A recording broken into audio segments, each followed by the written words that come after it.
Olá você, telespectadora, olá você, telespectador da TV Cultura Litoral. A partir de agora você acompanha a edição do Opinião Litoral desta terça-feira, feriado da Proclamação da República, 15 de novembro. Nós vamos ter hoje comentando, analisando alguns assuntos com você, telespectadora, com você, telespectador, o Roberto Mohamed, que é comentarista do programa, e a gente recebe hoje, que também é comentarista do programa, mas hoje vem meio como convidado, não é, Mohamed? O Paulo Henrique Cremonese. Ele é comentarista. O problema, Paulo, é que quando ele não tem assunto, ele já começa querendo ser engraçadinho logo na abertura do programa. Né? E não adianta a gente falar com ele, falar que não é assim, mas ele só faz o que ele quer, porque além de tudo é teimoso. É uma questão de idade também, né? É questão 102 anos de idade, o cara fica teimoso, né? Não tem jeito. É a semana do aniversário dele. Particularmente emocionado. É o inferno astral, não é, Cremonese? A véspera, antivéspera do aniversário. Dizem que os dias que antecedem o aniversário realmente são dias assim mais encorpados, mais tensos, né? Mais tensos. Mas nós brasileiros estamos vivendo tensão sobre tensão a cada dia, né? Desde muito tempo. Então, para nós, de uma certa forma, o inferno astral é o próprio cotidiano. Você sabe que a gente vive nisso porque agora inauguraram um novo cercadinho, né? É o Centro Cultural Banco do Brasil, lá em Brasília, né? Porque cada vez que o Lula for fazer discurso lá, vai ser um pega pra capar, igual os discursos do Bolsonaro no cercadinho na porta do Palácio. Mas eu queria começar o programa de hoje porque tem que aproveitar a presença do meu amigo Paulo Cremonese para a gente começar a abordar um assunto e fazer um programa, porque tem uma questão muito séria que a gente enfrenta no Brasil.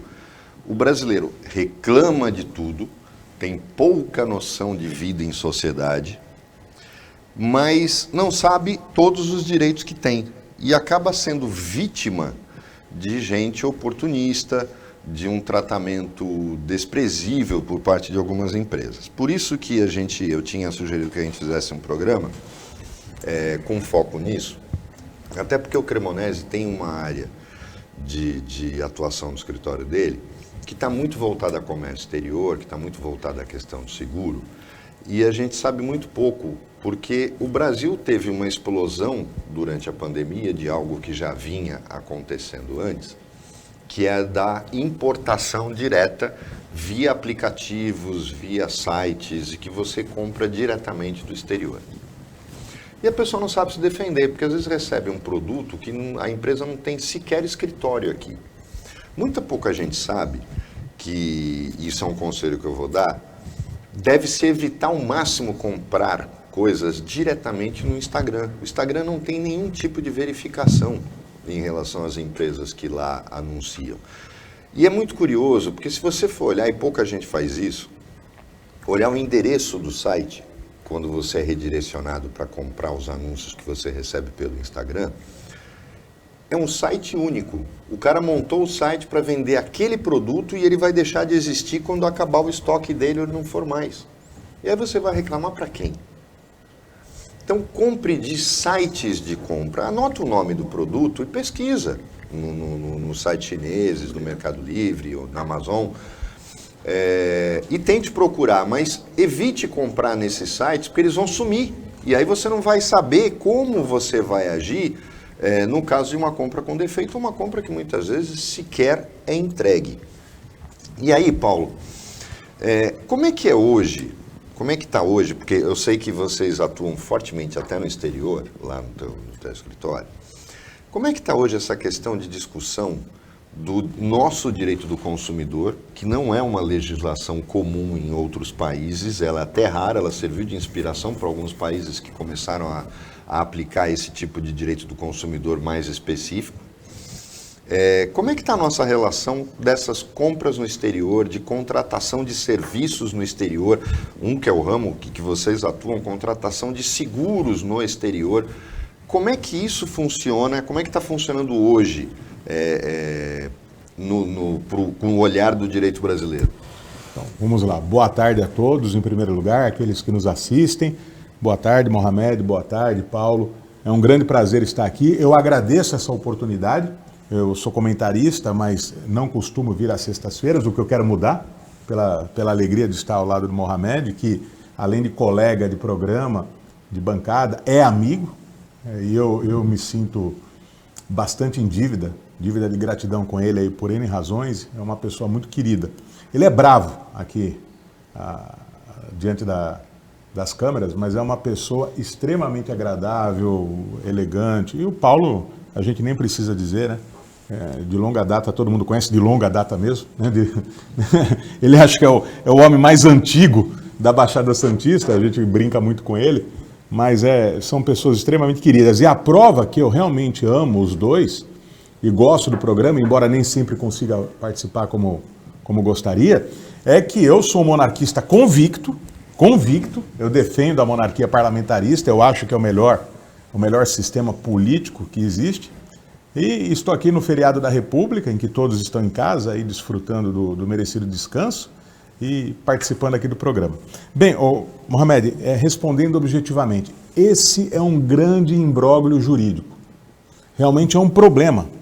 Porque quando se trata de uma seguradora, como eu defendo, é muito mais fácil a solução jurídica. Ela tem força. A seguradora tem um corpo interno de advogados e, além disso, contrata advogados prestadores de serviços como eu para defendê-la nas mais variadas questões.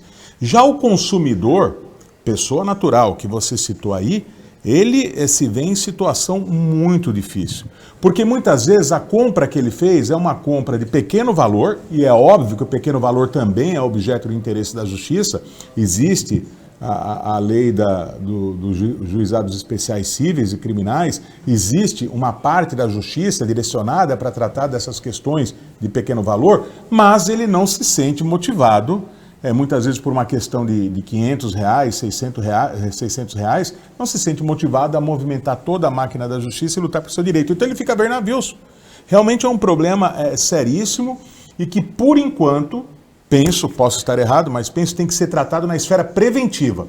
Mais importante até do que saber qual lei que eu uso, isso não é tão problema, é a lei do consumidor do Brasil. Se o consumidor é brasileiro, se ele fez a compra online no Brasil, então ele tem direito de usar a legislação brasileira e evidentemente que esse empreendedor, esse vendedor no estrangeiro não vai criar, não quero entrar aqui no juridiquês, mas uma espécie de conflito negativo de jurisdição. O juiz de lá vai dizer que ele tem competência ou não tem competência para tratar do assunto e o do Brasil também. Então não é essa a discussão. Todo mundo, todos os atores da economia, tanto os de boa fé como aqueles de má fé, eles partem do pressuposto que o consumidor tem o direito de demandar no seu país. O problema é como fazer essa movimentação. Uma coisa é o direito em tese. Havia um professor já falecido, e ele gostava de usar estrangeirismos, ele falava assim, uma coisa é a law in books, outra coisa, até com sotaque inglês, britânico, outra coisa é a law in action, né? Então uma coisa é o direito pensado, o direito como um ideal, como aquilo que regra as nossas vidas, outra coisa é materializar esse direito, e nem sempre o caminho é fácil. Então por isso, e aqui não é para Mas, em princípio, o consumidor tem direito a demandar no próprio país. Isso é inequívoco. Tanto eu, como um advogado mais qualificado que vem aqui, como um estudante de direito, os três falaremos a mesma coisa.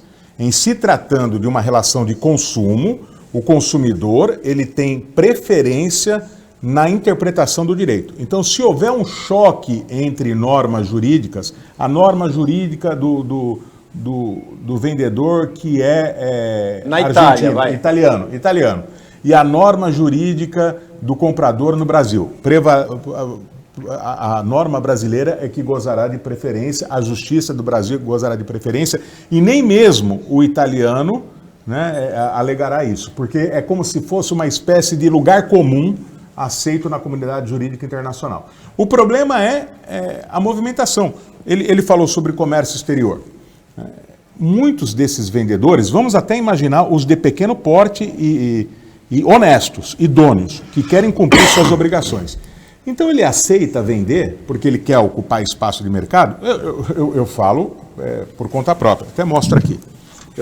Estou com um problema na perna esquerda e eu uso bengala. Aí eu gostei dessa bengala. Por quê? Porque ela é desmontável. Ela é uma bengala elegante, acho, né? é desmontável, então para quem viaja muito a trabalho, ela é muito boa. Eu coloco na malinha de mão, não tem problema. Aí eu quis uma preta com prata, a mesma preta com prata.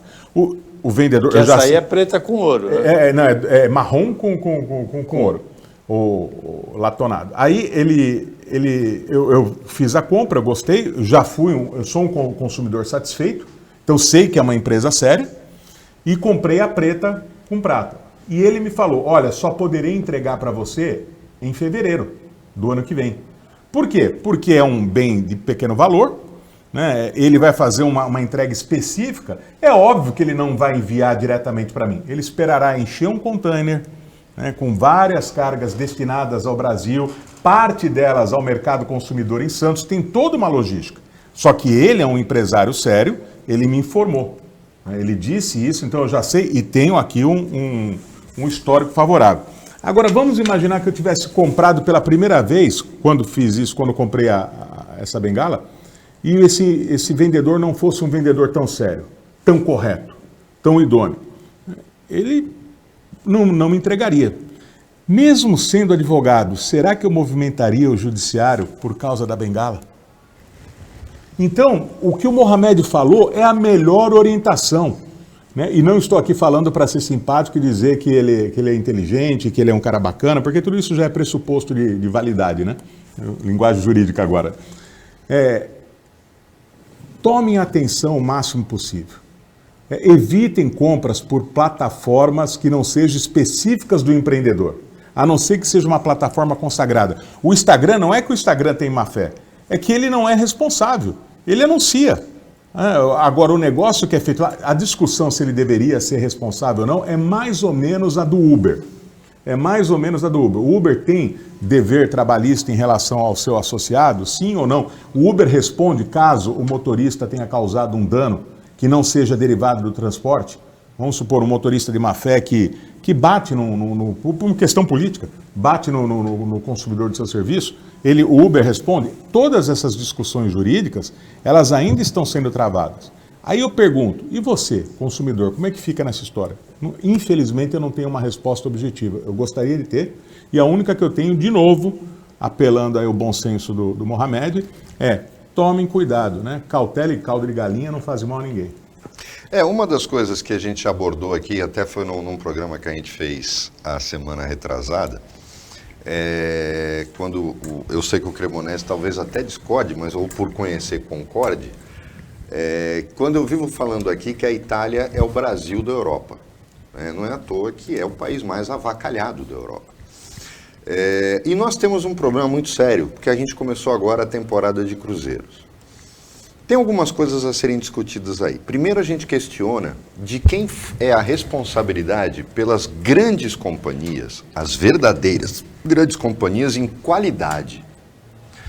Norwegian, Royal Caribbean, de não virem ao Brasil, de não participarem da nossa temporada de cruzeiros. A Royal Caribbean chegou a fazer e simplesmente abandonou.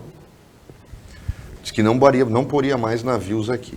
Aí fica a questão, por que só nos sobraram 2 armadores italianos?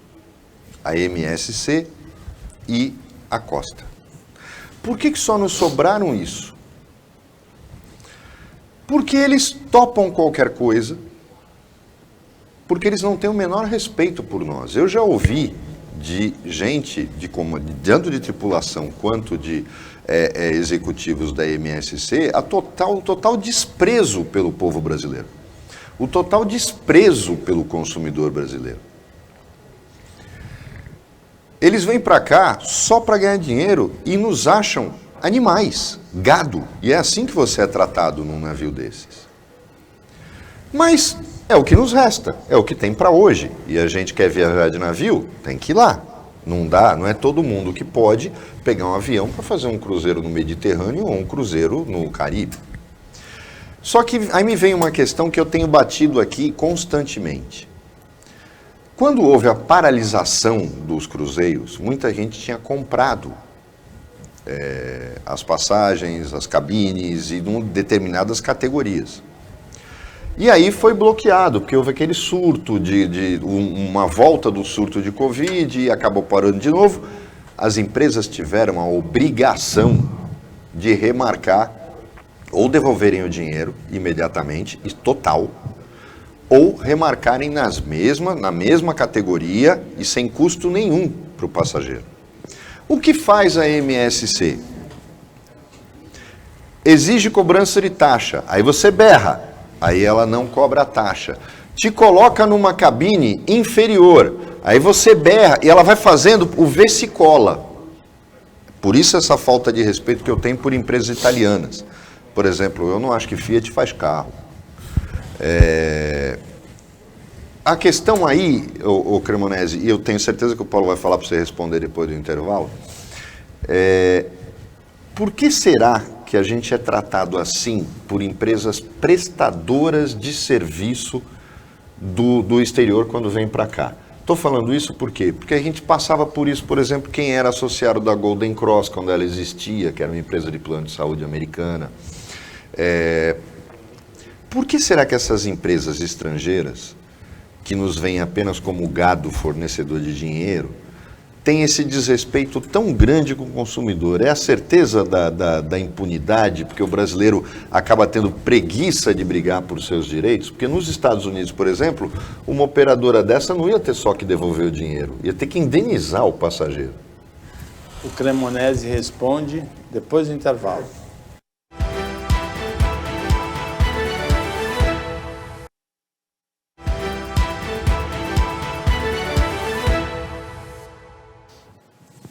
Voltando com a opinião litoral desta terça-feira, feriado de 15 de novembro, Roberto Mohamed comenta, Paulo Henrique Cremonesi comenta, e a pergunta do bloco anterior é a relação das empresas estrangeiras que prestam serviços ou comercializam bens para consumidores brasileiros, Mohamed. Aliás, o Mohamed fez a pergunta, é o Cremonesi que vai responder. Isso. A primeira coisa, eu vou defender a Itália, evidentemente, porque eu sou oriundo, sou descendente, eu torço para o clube dos italianos aqui no Brasil. Você acha que a Itália é o Brasil da Europa mesmo? Em parte, na avacalhação? Não, em parte o Mohamed tem razão. Em parte. Dos países mais importantes do mundo, e a Itália ela faz parte do G7, e eu nem apelo para a história e cultura, porque quando se apela para a história e cultura, não há país igual no mundo todo. Não há país igual na gastronomia, não há país tão especial, tão diferenciado como a Itália. Agora, a sua organização interna, em muitas medidas, parece a do Brasil. Dos países importantes, membros do G7, a Itália é que mais sofre com a chaga da corrupção. Nada parecido com o que acontece no Brasil, mas lá existe. Lá, por exemplo, foi o país sede da máfia. O conceito, como nós temos de organização criminosa, nasceu na Itália. Então, a Itália tem lá seus defeitos, tem os esqueletos no armário. Então, Mohamed não está de todo errado quando faz uma comparação em termos de bagunça, embora, ao comparar com a Itália, ele, de uma certa forma, ameniza a situação do Brasil, porque o que acontece no Brasil é muito, mas muito pior do que acontece na Itália. O pior momento italiano ainda é melhor do que o brasileiro em termos gerais. Pode acontecer a corrupção lá? Pode, mas os serviços funcionam.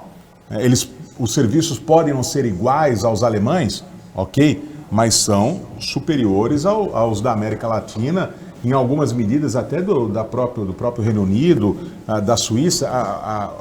O serviço de transporte, não de pessoas assim internos nas cidades. Aí Roma é um caos comparado a outras capitais.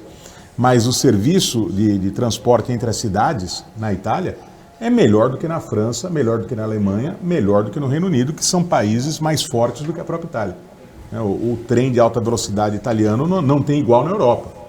Fala-se muito do TGV, mas o Frecciarossa italiano é mais forte, e outras empresas que exploram o setor. Então a Itália ela tem lá seus méritos. O Mohamed foi muito duro, embora com alguma razão. Sobre a MSC, eu vou tomar um cuidado extremo para falar. Por quê? Porque no meu dia a dia profissional, ela é uma adversária.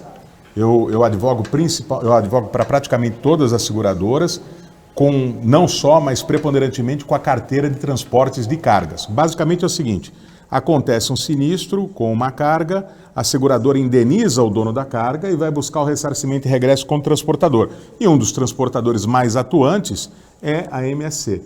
Então, eu, com toda a reserva, com todo o cuidado, é uma empresa grande e poderosa. Se referiu à MSC no transporte de pessoas, né? De passageiros. É uma empresa que eu sei que é séria, que é forte. Então, isso que acontece com os passageiros, acontece, e realmente o que o Mohamed falou, as empresas transnacionais, quando vêm ao Brasil, elas, infelizmente é uma dura realidade, elas dão um downgrade na atenção ao consumidor.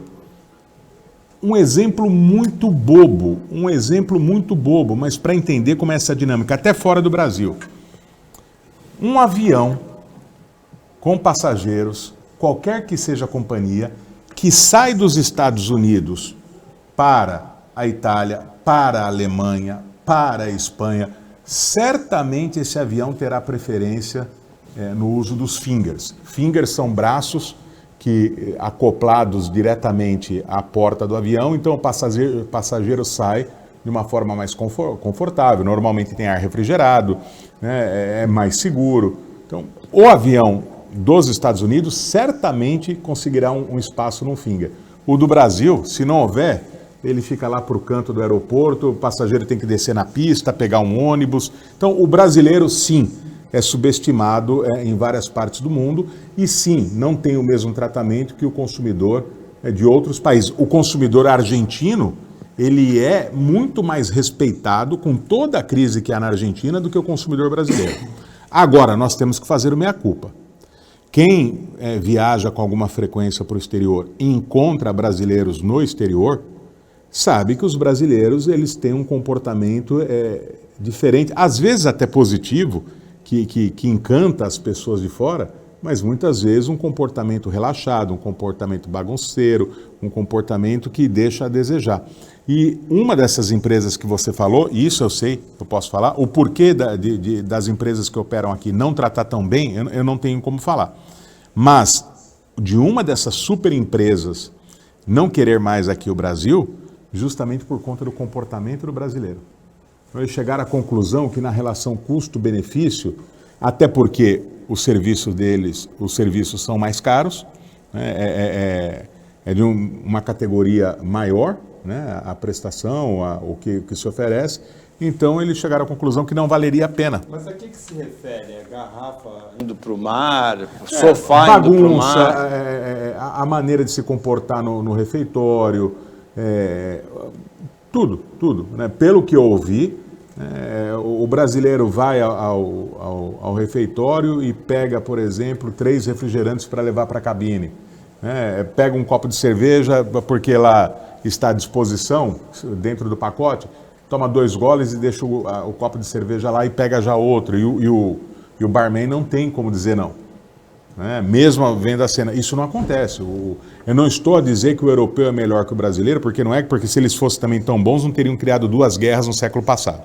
Então, o europeu é cheio de defeitos. Mas como consumidor, e aqui é o objetivo do programa de hoje, é o desejo do Mohamed, a proposta feita ao Paulo, que aceitou, como consumidor, eu posso falar com muita tranquilidade, sem nenhum tipo de antipatriotismo, que o brasileiro é um consumidor pior do que outros. E além de algumas bizarrices, os carros que são montados aqui no Brasil, ou direcionados ao Brasil, não os que são importados diretamente, porque quando se compra um carro importado, a Mercedes que é vendida lá é a que vem para cá, o Jaguar que é vendido lá é o que vem para cá, então, mas eu digo, o que é montado aqui, ou só direcionado ao mercado brasileiro, as montadoras de médio porte não de tamanho, digo de objeto, de alvo de venda. Os carros têm menos produtos tecnológicos e de segurança do que os carros que são vendidos. Você falou da Fiat, o automóvel básico da Fiat que é vendido na Itália, que é vendido na Alemanha, é diferente, é muito mais encorpado, muito mais bem preparado do que aquele que é vendido aqui no Brasil. Então aqui o mercado, por quê? Eles sabem que o brasileiro paga, que o brasileiro uma mentalidade errada para financiamento, ele não vê o valor do carro final que ele vai pagar, ele fala assim, eu consigo pagar a prestação, cabe no meu orçamento, então ele paga às vezes 2 vezes o valor do carro, 3 vezes o valor do carro. Então o brasileiro não é um bom consumidor, nós precisamos melhorar. Se nós não fizéssemos endividamento, por exemplo, para comprar carro, certamente os carros teriam um preço menor. Consumidor de segunda classe, Mohamed? Não, é verdade. Sabe? Porque uma vez o presidente, aí foi coincidência, não é que eu estou pegando no pé. O presidente da Fiat, quando chegou a vez dele presidir a antiga Anfávia, que era a Associação Nacional dos Fabricantes de Veículos, ele respondendo a uma pergunta de um jornalista da Exame, por que o carro brasileiro era tão caro? Porque vinha aquela lenda, era por causa do imposto. É papo furado. Ele deu uma resposta que me espantou até pela sinceridade, porque o brasileiro paga. Foi essa a resposta dele. O brasileiro paga. Ou, inclusive, um gerente de multinacional dos Estados Unidos chamou o brasileiro de trouxa pelo preço do carro que paga aqui. Exato. Você lembra disso? A gente tem essa fama lá fora. Infelizmente é assim. O brasileiro primeiro ele tem um deslumbramento, né? Eu não vou ficar citando nomes aqui, mas a gente às vezes tem no Instagram algumas pessoas. O brasileiro quando chega em Orlando é um negócio assim impressionante o deslumbramento dele. Gente, é legal. Primeira vez que você faz, você sempre fica... Mas o deslumbramento do brasileiro é um negócio impressionante quando ele vai para alguns lugares. E eu não estou falando por causa da magia dos parques.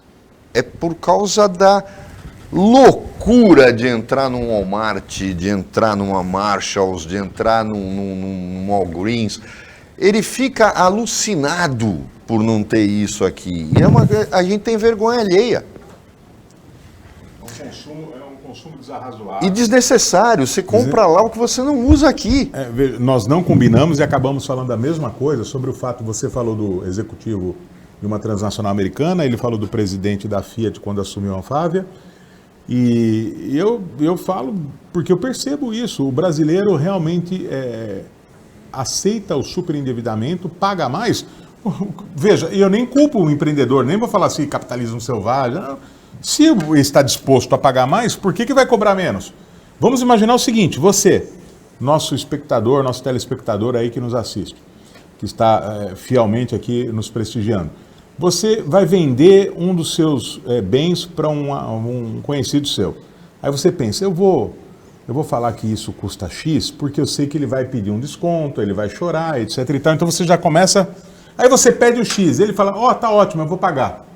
Você sabe que você cobrou a mais do que você queria, mas se ele falou que quer pagar isso, você vai dizer o quê? Guardadas as proporções é o que acontece. Eles cobram mais do que o brasileiro compra. Se todos os brasileiros tivessem o espírito de falar, não quero isso, e não comprar, não achar que é bonito, é envaidecedor, desfilar com um carro novo ainda que pagando muito mais do que deveria pagar, talvez as coisas melhorassem. Realmente é muito duro aqui no Brasil. O Opinião Litoral volta depois do intervalo bem rapidinho. Fica com a gente.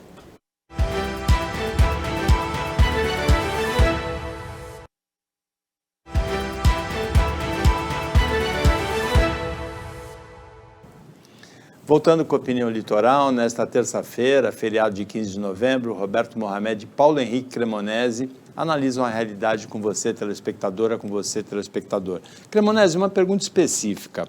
O seguro que dá direito a um carro reserva, ele especifica também o prazo ou tem contratos em que enquanto o segurado não tiver o carro de volta, aquele carro reserva fica? E como é que fica a seguradora e o segurado em relação a esse momento pós-pandemia em que existe falta de peças? Olha só, isso é bem interessante a pergunta, por quê? A possibilidade de se ter o carro reserva por mais tempo ou menos tempo, isso é estipulado em apólice. Então, é um direito do consumidor, mas a extensão desse direito vai depender da apólice. Por isso que é muito importante um bom corretor de seguros. Que cada telespectador que nos assiste hoje, que também é um potencial consumidor de seguro, tenha a ideia de sempre se valer do melhor profissional possível. Um bom corretor de seguros evita a dor de cabeça. E o seguro, infelizmente, ele é pouco conhecido. Ele é muito estereotipado, às vezes as pessoas acham que as seguradoras não querem pagar. Seguradoras também erram, mas o objetivo dela é pagar a indenização. Ela existe para isso. Evidentemente que ela tenta se blindar não para não pagar a indenização, para diminuir a probabilidade de evento. Por isso que as apólices deveriam ser, nem sempre elas são claras, esse é um drama que o próprio mercado segurador reconhece e tenta melhorar a cada dia, as apólices serem as mais facilmente compreensíveis possível. Mas esse direito do segurado dependerá do que foi estipulado. Se houver dúvida, sempre a interpretação tem que ser a favor do segurado. Então, se a seguradora criar caso, havendo dúvida sobre a interpretação da cláusula, o segurado tem preferência. E eu deixo aqui essa mensagem, desenvolver essa cultura do seguro que o brasileiro não tem. Acha que seguro é gasto, e não é. Seguro é um investimento. O seguro é aquilo que permite, se acontecer uma situação de dano, a restituição do seu status patrimonial. Então, é muito importante o seguro. E duas coisas que nós precisamos melhorar, as seguradoras, no sentido de entender que aquele que faz o contrato de seguro em boa fé e cumpre os seus deveres, não pode ser vítima de preciosismo contratual. As seguradoras têm que tomar cuidado para pagar a indenização, porque o dinheiro não é apenas delas. O dinheiro pertence a todos os segurados. O seguro é um mútuo. É um colégio de segurados, um grupo de segurados unidos em torno de uma seguradora para a defesa de interesses comuns. Então a seguradora tem que ter certeza para pagar a indenização. Mas ela não pode, de forma alguma, criar preciosismo contratual. Ela tem que facilitar. E ela tem que partir do pressuposto que isso é uma verdade de fé, quase.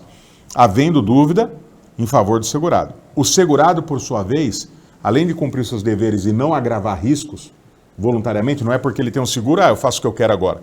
Não é porque você tem um seguro e fala assim, não, meu carro está aqui protegido, eu vou largar de qualquer... Vou deixar aí aberto, vou dirigir de qualquer modo, se bater, bateu, não estou nem aí. Não é. Não pode agravar risco. E também, cuidado, fraude contra seguro, que é um mal muito grande, que precisa... Quando alguém frauda o seguro, ele não é uma espécie de Robin Hood às avessas, né? Não, eu sou um consumidor, eu estou lutando aqui contra uma seguradora malvada, imperialista, capital... Não. A fraude contra seguros atinge todos nós, inclusive quem nos assiste, se for segurado. Sempre aumenta de sinistralidade e é um crime. Então nós precisamos, o seguro é muito importante. Não é porque eu trabalho com seguro, aqui não estou carregando bandeira ideológica, mas o seguro é que dá tranquilidade e fomenta o desenvolvimento econômico. Porque se você tem um seguro, você se sente mais à vontade para empreender, para ir adiante, saber que aquilo tem proteção. Você investiu, você gastou uma parcela do seu dinheiro para isso, né? Então, que todos aqui... E a falta de peças? A falta de peças é um problema bem pontual, nascido com a pandemia, agora em parte também agravado pela guerra na Ucrânia. A gente pensa que não, mas todas as coisas estão conexas e ela que fez com que o valor do seguro para o próximo ano, todo mundo vai sentir no bolso, mas não tem nada a ver com o atual governo, com o próximo governo. Os dois estão isentos de responsabilidade disso, tanto Bolsonaro quanto Lula. Não tem a ver também com malvadeza das seguradoras, porque elas estão sangrando muito. Em virtude da falta de peças, tudo está muito mais caro, a variação do dólar, a conjuntura internacional não é boa para o mercado segurador nesse momento. Só que o Brasil é uma demanda reprimida. Tem muito, só para que todos tenham, bem rapidamente, todos tenham uma ideia, o seguro mais famoso no Brasil é de automóveis. Quase todo mundo entende um pouco de seguro de automóveis, né? E só 30% da frota brasileira tem proteção securitária. Então as seguradoras, elas disputam uma fatia de mercado de 30%. Qual é o desafio agora? Como baratear o seguro e motivar que aqueles que não têm seguro passem a ter. E aí nos outros segmentos, seguro de vida, seguro saúde, seguro do seu imóvel. Recentemente, parte do meu escritório foi vítima de incêndio. Nunca imaginei que isso pudesse acontecer comigo. A gente olha o incêndio e pensa que, do nada, deve ter sido algum problema de fiação, tal, embora sempre a gente tenha tomado cuidado, feito reforma, mas as coisas acontecem. Parte do escritório foi queimado. E o drama só não foi maior porque eu tinha a proteção do seguro. A seguradora foi lá, regulou, viu, não tinha nada errado e efetuou o pagamento. Então, o seguro é uma proteção constante. E aí, Cremonesi, vem uma questão que chama a atenção. Enquanto que no Brasil, a gente teve aqui inúmeras fábricas, a Ford foi embora, preferiu ir para a Argentina do que ficar aqui. A Mercedes parou de produzir carro aqui. Os japoneses também. Os japoneses pararam de fabricar um ícone deles, que é o Civic, no Brasil.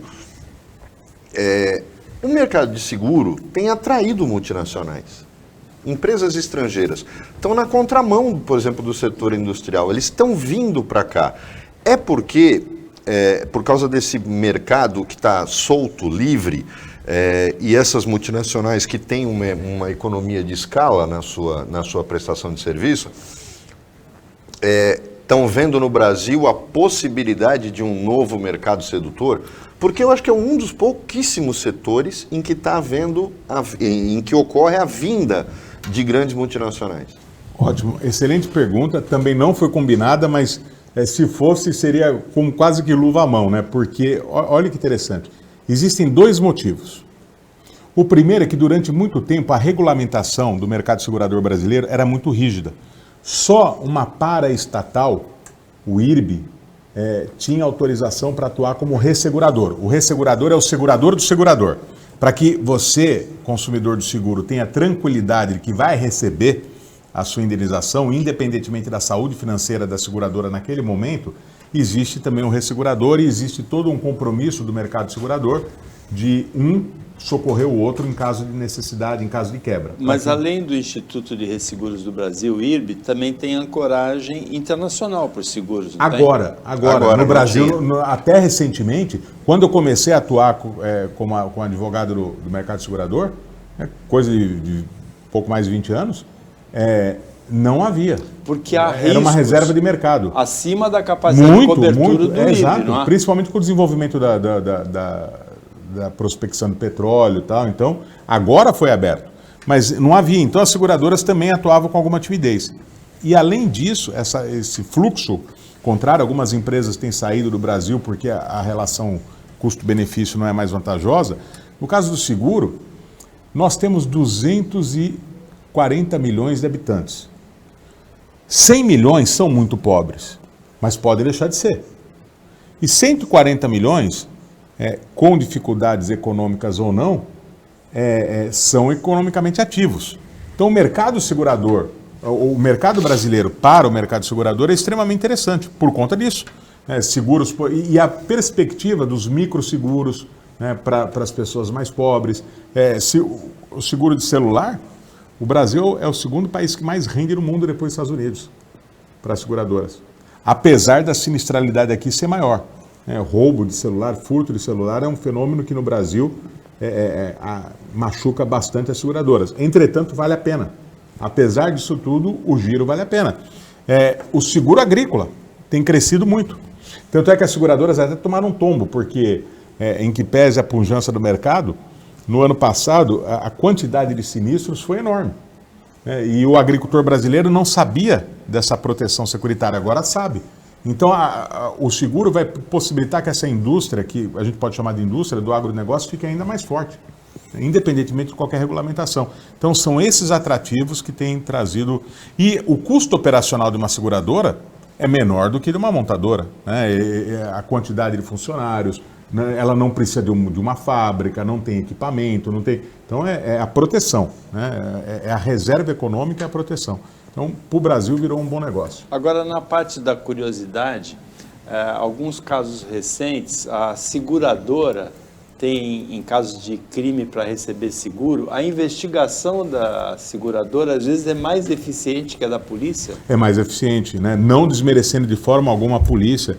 Eu já participei em vários programas aqui, sempre defendi a polícia, mas a polícia tem as suas limitações. Nós temos essa linha de editorial de apresentar ações positivas da polícia para ajudar o telespectador a ter uma imagem real. Né? Nós super valorizamos a polícia e aqui que não seja entendido como uma crítica, mas no caso da seguradora é mais pontual. Mas o Sherlock Holmes trabalha na seguradora ou na polícia? Na seguradora. A seguradora. Porque ela paga melhor, ela dá muito, ela investe mais. O policial brasileiro às vezes não tem nem água para beber numa delegacia, você tem teto caindo de distrito policial, como é que o cara vai investigar alguma coisa? Os caras vão fazer o IML num prédio na Bernardo Browne, e que é objeto de fraude. A dona do terreno trabalha de garçonete numa lanchonete, quer dizer, está na cara que tem fraude, o governo do estado nem responde. Então, não é crítica à polícia, é o que os governadores maltratam a polícia, continuando. Não, e só para... evidentemente que, principalmente numa primeira fase, as seguradoras cometeram muitos erros, negaram muitas indenizações que depois se verificou que essas negativas foram indevidas, então se criou uma ideia errada sobre o mercado segurador, sobre o negócio de seguro. Mas eu posso, em boa fé, testar para vocês agora mesmo, antes de entrar no programa, estava aqui, respondendo à indagação de um advogado interno da seguradora, eu falei, não, é o caso de pagar a indenização. O segurado não cumpriu tal disposição, mas ela não é bastante para que seja negado. Então, tudo é muito trabalhado, tudo é muito discutido. A seguradora ainda erra. E pode ser que ao negar a sua indenização, ela cometa esse pecado, mas é feito em boa fé. Tudo é analisado, tudo é direito. É um negócio fabuloso. Chegamos ao final do Opinião Litoral desta terça-feira, feriado de 15 de novembro, agradecendo ao Paulo Henrique Cremonesi a participação, ao Roberto Mohamed, agradecendo a equipe técnica de jornalismo do Sistema Costa Norte e agradecendo a você que acompanha a gente mais essa edição. Até amanhã, nesse mesmo horário de 15 para 1, na hora do almoço, pouco depois da meia-noite na reapresentação. E um ótimo feriado, se você está assistindo na hora do almoço, ou uma ótima quarta-feira para você, se você está assistindo à noite. Até amanhã.